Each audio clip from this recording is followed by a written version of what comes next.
Tramp Hindiston va AQSh yaqin orada savdoga kirishiga ishonadi. Menga sizning bosh vaziringiz juda yoqadi. Biz kelishuvga erishamiz, chunki sizning bosh vaziringiz menga juda yoqadi, dedi janob Tramp payshanba kuni Oq uyda jurnalistlarga. U mening yaxshi do'stim. Biz yaxshi munosabatdamiz va biz kelishuvga erishamiz. Uning izohlari bosh muzokarachi Brendan Linch boshchiligidagi AQSh delegatsiyasi shu hafta Dehlida muvaqqat savdo bitimini yakunlash uchun bir necha kunlik muzokaralar o'tkazganidan keyin keldi. Hindiston savdo vazirligi muzokaralar hamkorlik va pragmatizm ruhi bilan kechganini va tomonlar o'zaro manfaatli savdo bitimiga erishish tarafdori ekanini aytdi. Amerika delegatsiyasi hali Dehlida ekan. Washington 50 dan ortiq mamlakatlar, jumladan Hindiston, Avstraliya, urushga qarshi rasm uchun surgun qilingan, rus oilasi norozilik uchun jazolangan. Atrofdagilar u haqida darhol xabar berishdi va tez orada uning maktabiga ham, uyiga ham tashrif buyurdi. Oxir-oqibat uning otasi qizini qo'llab-quvvatlagani va urushga qarshi chiqqani uchun hibsga olingan. U rus armiyasini obro'sizlantirishda ayblangan. Rossiyaning Sankt-Peterburgdagi neft terminalida Ukraina uchuvchisi samolyoti hujumidan so'ng portlash sodir bo'ldi.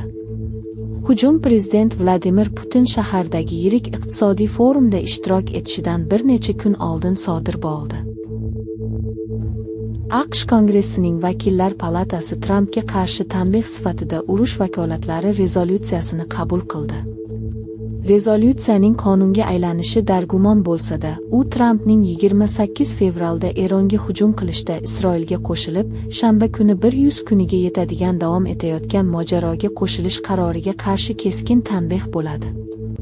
Trump urush uchun Kongressdan ruxsat olishga intilmadi. U janjal yoki qisqa muddatli ekskursiya deb belgilashga harakat qildi. Ammo respublikachi yetakchining chet elda qayta harbiy kuch ishlatishi Kongressdagi ayrim rahbarlarni hafsalasi pir qildi.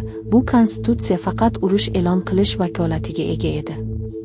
Chorshanba kungi ovoz berish bu yil Vakillar palatasi Trampni Eronga qarshi harbiy harakatlari uchun Kongressdan yordam olishga majburlash uchun urush vakolatlari Eron-AQSh urushining so'nggisi. Trampning jangi har ikki tomon ham zarbalari o'tkazar ekan, harbiylar hammani yo'q-sovuq tayyor.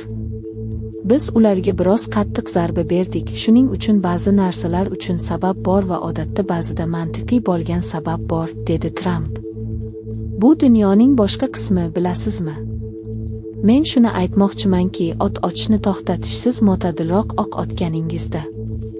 Bu Eron tashqi ishlar vaziri Abbos Arakchi mamlakatning Kuvayt va Bahraynga hujumini o'zini-o'zi mudofaa zarbasi deb himoya qilganidan keyin sodir bo'ldi. Arakchi nashriga yozdiki, Eron kuchlari AQSh kuchlari fuqaro kemalarga hujum qilish va sulhni buzish uchun foydalanadigan obyektlarni nishonga oldi.